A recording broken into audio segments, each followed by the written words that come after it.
You guys just got done doing one of your cross countries and you guys have to go taxi to an FBO. So I'm gonna show you, well, I'm not really gonna show, but I'm gonna explain to you guys everything that you guys need to know about going to an FBO. And maybe some little things that you guys should know, but probably will never be taught. I'm actually genuinely surprised that this is not taught in private pilot training. So if you guys are doing cross countries after private for your instrument and you guys are going to go experience new places, this video is for you. Because when I first did my cross country, I had no clue what I was doing at the FBO. So my name's Captain Ethan. It's a beautiful day to fly planes, and we're gonna be talking about FBO operations because sometimes it can get a little tricky. There's a lot to explain as well about FBO operations. I actually might need an outline for this. I'm just gonna go take a sheet of paper and go list everything off in my mind and then, well, kind of know where I'm at. So I'm gonna give you guys the benefit of the doubt and assume that you guys know what FBO means and what they kind of do. So how do we go from the runway to the FBO? In your flight planning, you're probably gonna be selecting which FBO you want to go to. When we went to Melbourne, we went to Shelter. When we went to Miami Opelika, we went to, what was it, Atlantic? When I went to St. Augustine, it was Millionaire, I think, or maybe it was also Atlantic. I don't know, it's one of the two. But you guys are gonna be coming into different FBOs for the airport that you guys are going to. My actual favorite FBO is Shelter. They actually do a really great job. They stay on top of their game, so shout out to you guys who work at Shelter. Y'all are amazing. So when you're on the ground frequency, you're gonna be talking to ground, and what you're usually gonna say is taxi to, let's say, Shelter. You can also do this in the air as well. You could just say we're parking at Shelter. So there's actually multiple ways that you can come into an FBO. My favorite way of getting to an FBO is telling Tower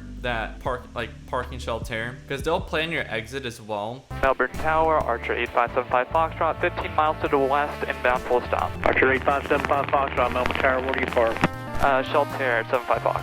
75 Fox, plan 9 right, and make a straight into 9 right.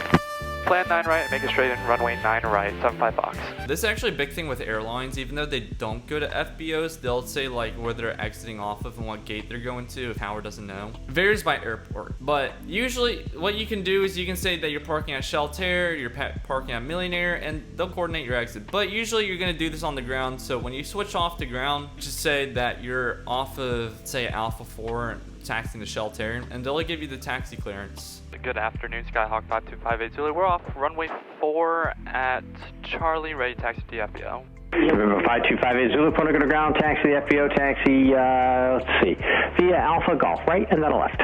Alpha Golf, right and left, 5258 Zulu, thank you. Alright, cool. I've never actually done that before, so. Then what? Stops 2, hold your short 9, contact I never tower. landed and like, Short 9, contact tower. FBO. We'll get used to it. Yeah, I just want to see how it went for one time. I appreciate that. Which actually, now that I think about what I just said, getting off the Alpha 4 at Whitted and going to Shelter, that's going to be a complicated taxi.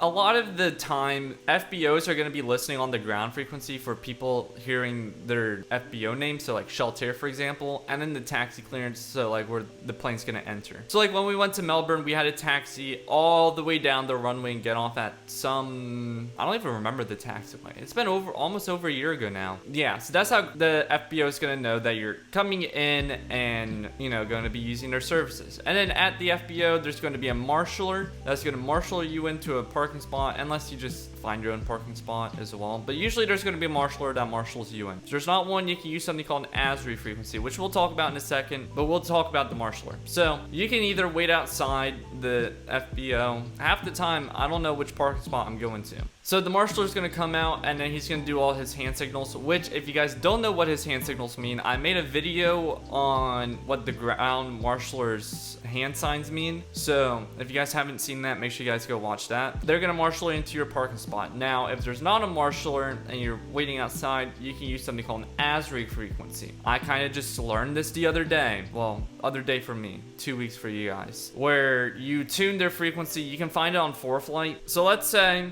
I want to go to, it's actually really bad weather down here in Tampa today. Let's say I'm going to Miami Opelika and I want to go to, let's say I want to go to Atlantic again. If I go to FBOs, right here I have something called an ASRI frequency. This is the frequency that I can't remember what ASRI stands for. It's like a private company that hands out frequencies or something like that, but it's basically a set frequency for that select FBO. So you can just say on there that you're waiting for a marshal or how do we do it? I have it on video, so I'll put the little clip up, but you'll just say that you're looking for parking or just whatever service that you need. Atlantic FBO 12713, holding short of the white citation. Aircraft running Atlantic.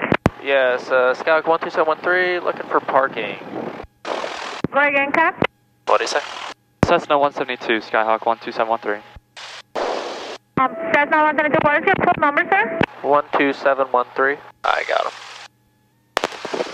It's pretty simple to use an advisory frequency. I actually thought it was going to be a lot more difficult, but it's pretty self-explanatory. It's not like talking to ground, but it still uses the same concept. So you just be like Atlantic and then your call sign and then what you want. So like we're over here at Charlie looking for parking. And then Marshall will come out and then marshal you into your spot. It's actually pretty cool. It was my first time experiencing it on the Opelika flight, which that time building video will come out soon, hopefully, unless it's already out. So if it's already out, make sure you guys go check that out. It was my last time building flight for my instrument rating. So going into an FBO, they're gonna have fuel services, they're gonna have parking, they're gonna have crew cars, but they kind of come at a cost as well. You guys can look around ForeFlight. I actually like using ForeFlight a lot. It is my favorite app for aviation because it tells you fuel prices, which also, big thing about aviation fuel, their prices vary like crazy. I have gotten cheap fuel on like $4 a gallon. I have gotten expensive fuel upwards of $9 a gallon. And that's all for 100 low lad. So depending on the airport you go to, fuel's gonna be cheaper. Miami Opelika was just really expensive. I